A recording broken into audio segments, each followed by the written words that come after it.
Start.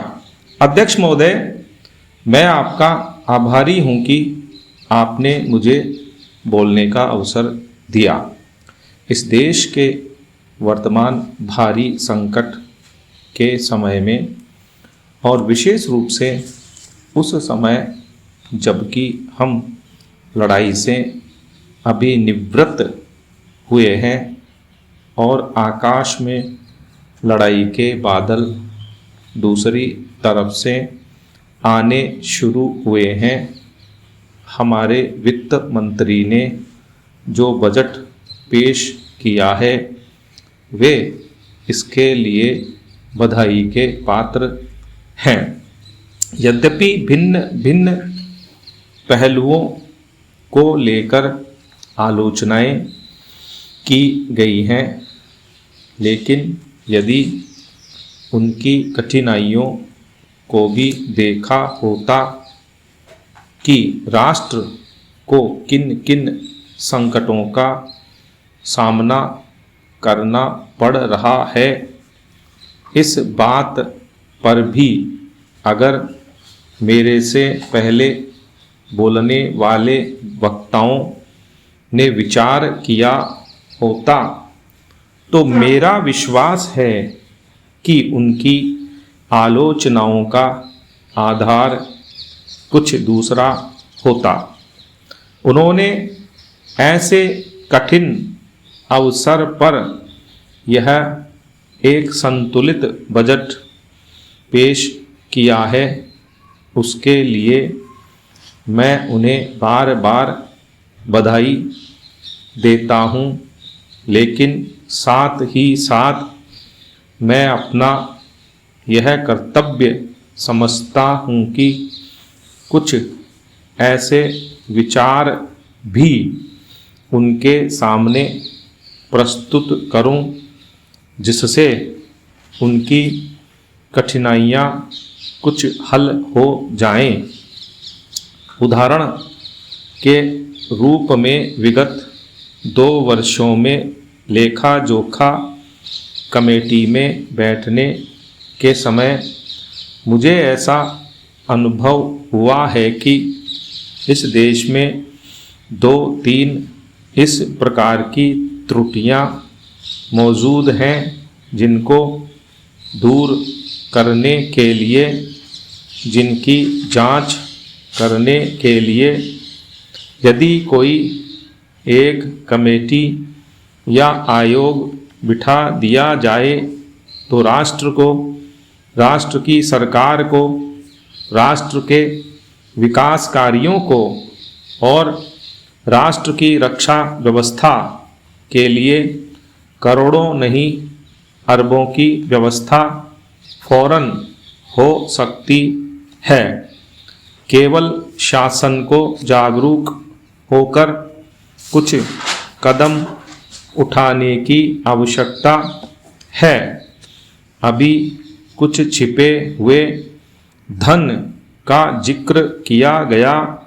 सरकार ने भी समय समय पर ऐसा आभास दिया है कि इस देश में लगभग 30,000 करोड़ रुपए का छिपा धन मौजूद है।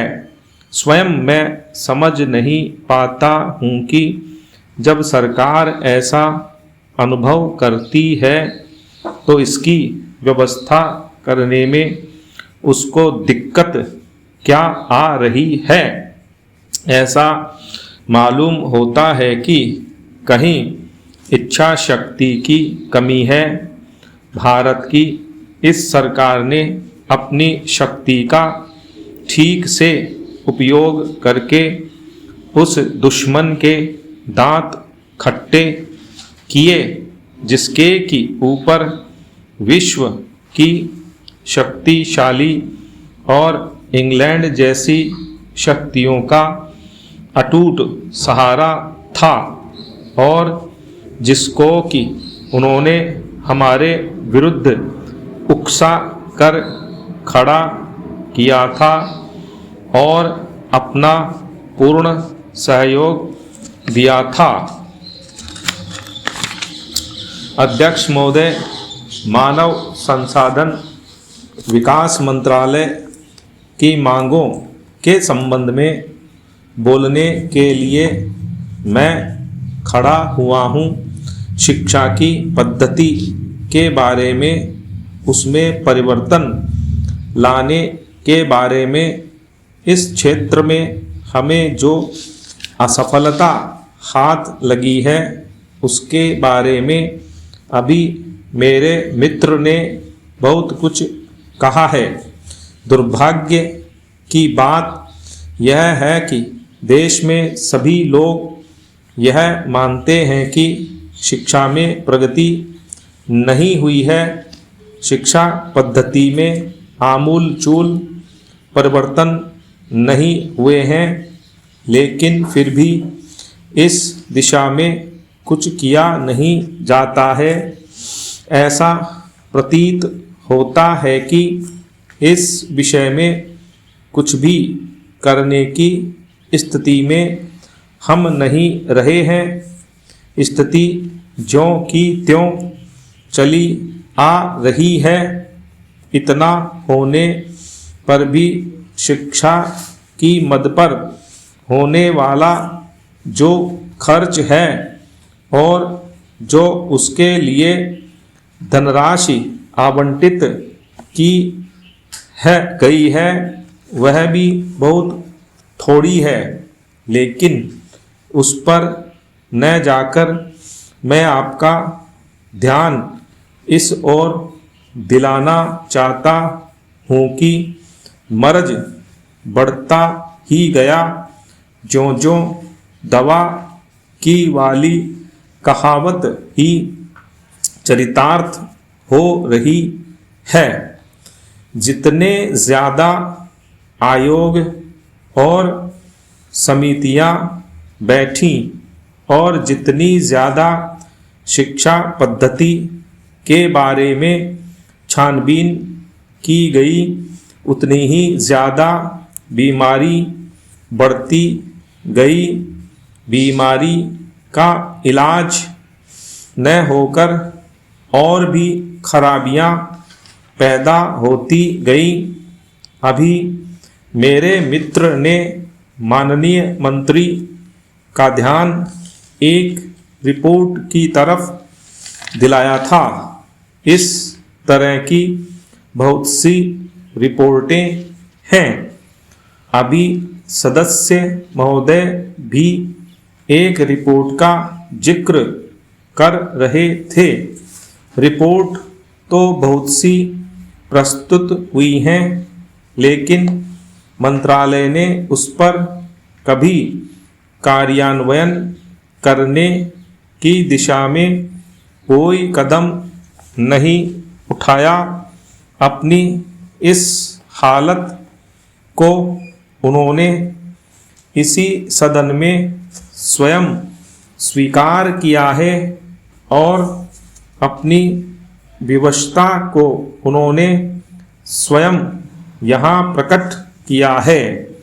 इस विषय पर और अधिक न कहकर मैं आज के दिन मानव संसाधन विकास मंत्रालय का ध्यान दो विशेष विषयों की तरफ दिलाना चाहता हूँ। पहली बात तो मैं हिंदी के बारे में कहना चाहता हूँ। मंत्रालय का काम हिंदी का प्रसार और प्रचार करना है। हिंदी हमारे देश की राष्ट्र भाषा है। संविधान ने उसको राष्ट्रभाषा का स्थान दिया है, लेकिन हिंदी को वह स्थान अभी तक भी ठीक से प्राप्त नहीं हुआ है। इसके कई कारण हो सकते हैं। एक कारण हिंदी प्रेमियों का अधिक उत्साह हो सकता है। दूसरा, दलगत राजनीति से प्रभावित होकर राजनेताओं का भाषा के बारे में अपनाया गया दृष्टिकोण हो सकता है। स्टॉप।